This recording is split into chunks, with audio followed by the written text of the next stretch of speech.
Good morning, everybody, and welcome to the MOQA Demo for entering suicide prevention and stigma and discrimination reduction data into the EBHS system. My name is Samantha Spangler, and I'm the Research and Evaluation Director at CIBHS, and I lead our work on the MOQA project. To maintain quiet, we'll likely have people muted during the call.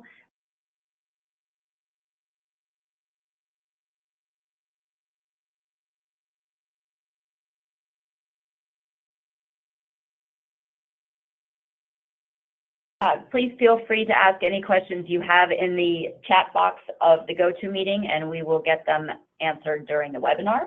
We are recording this webinar so that it can be viewed afterwards by people who are unable to attend. With me today, I have Steve Weatherby, the President and CEO of eCenter Research. eCenter Research is the owner and developer of the EBHS system that we're going to be demoing today. Hi, Steve.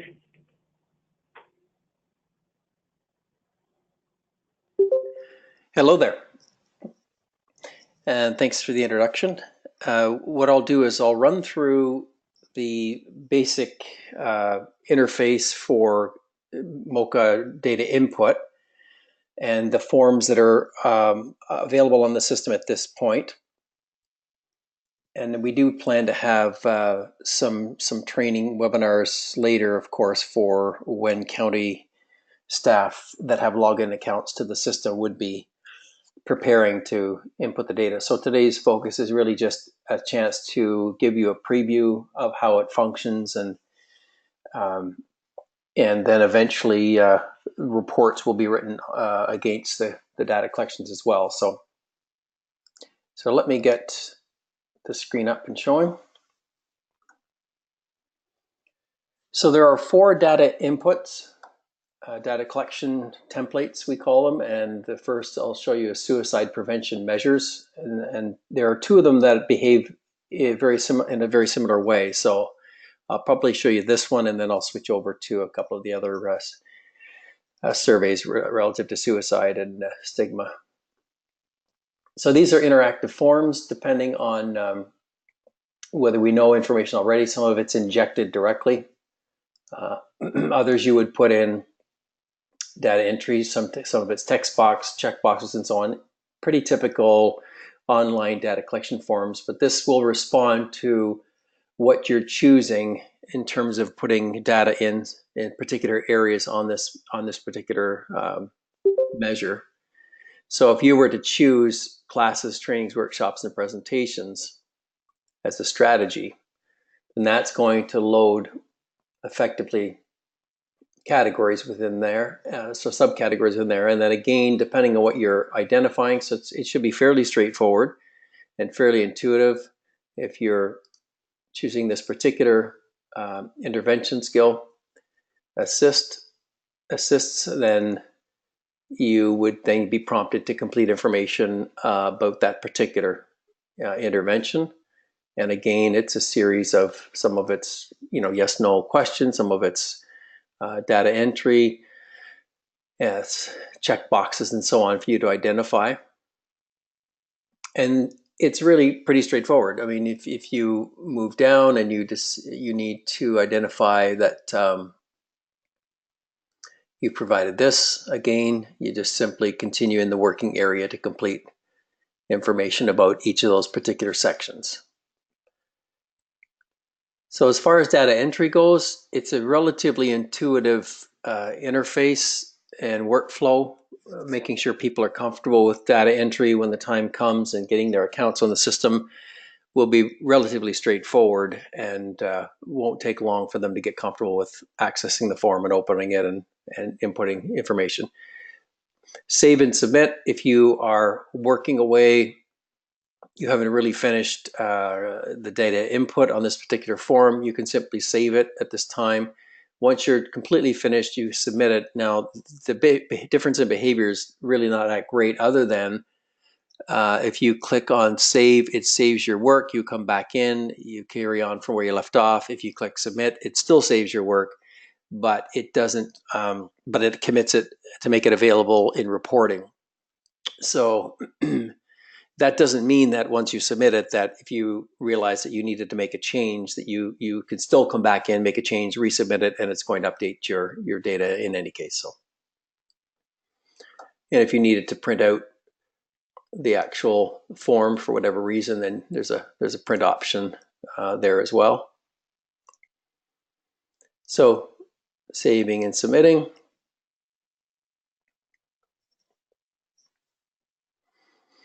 And after this form, I'll show you, this form is virtually the same design. So for sake of time, we'll, to open these, you simply double click them, but I'll show you the two other surveys that are available. And this is the Suicide Prevention Program Participant Questionnaire and the Stigma and Discrimination Program Participant Questionnaire. Whoops, let me make that a little bigger.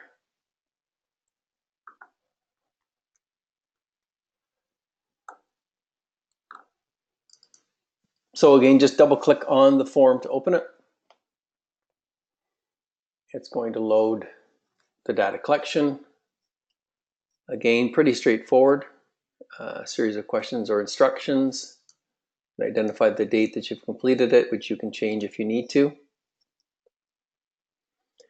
And in this particular one, there's a couple of sections that the participants would be expected to respond to as a direct result of this training. Then they respond to each one of these questions, of course, on a Likert scale from strongly agree to strongly disagree, or it's not applicable. And again, and very similar design, except there are three categories on the stigma and discrimination. There's the demographic information at the top, and then there are three sections here. As a result of training, I'm more willing to. Direct result of training, I'm more likely to believe. And tell us how much you agree or disagree with the following statements. So fairly rapid completion time for these forms.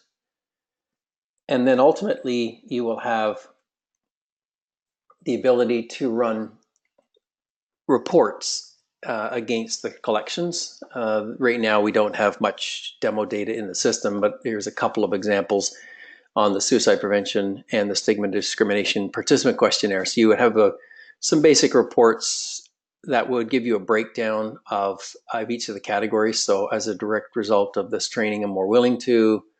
As a direct result of training, I'm more likely to believe, and so on. And there's only one bar showing here. For each of the questions, you would get a breakdown of the percentage that have responded according to the scale descriptions, strongly agree, disagree, and so on.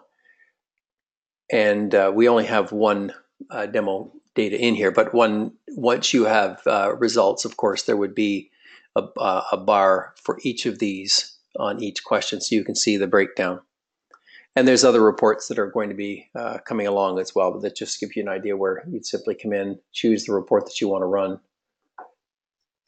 And in this case, it'll automatically select the actual data collection, or if there is multiple, you can choose. And then you simply click. In this case, we're going to look at demo clients only, click on generate, and a pretty straightforward process to generate your reports to see the outcome or the comparison of results. So Samantha, if there's anything I've missed, let me know, but otherwise I'll turn it back over to you. Thank you, Steve. So we have one question so far, which is, will these worksheets be available in Spanish and or other languages? And that is actually something I'm going to be working with the state on this month. So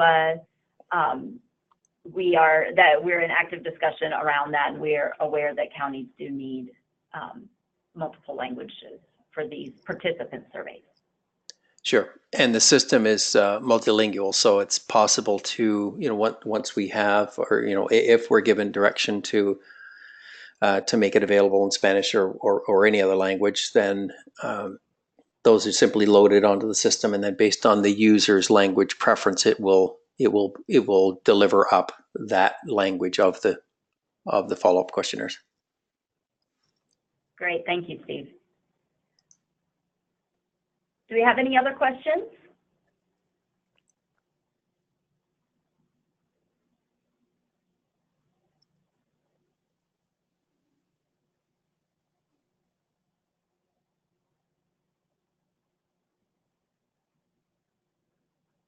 Okay, I'm not seeing any more questions for now, so we're going to go ahead and conclude. We will be providing a brief update in next week's MHSA coordinator call on the work that's going to happen this month, and then we will be providing additional information throughout the month on moving forward with getting ready for data collection. Please feel free to reach out to me if you have any questions. And thank you again, Steve, for providing the webinar. Okay. And as far as next steps go, Samantha, that'll all come out in terms of timelines and training sessions. Correct. For staff, for county staff to get on? Okay. Correct. All right. Thanks. Have a good day. Thank you.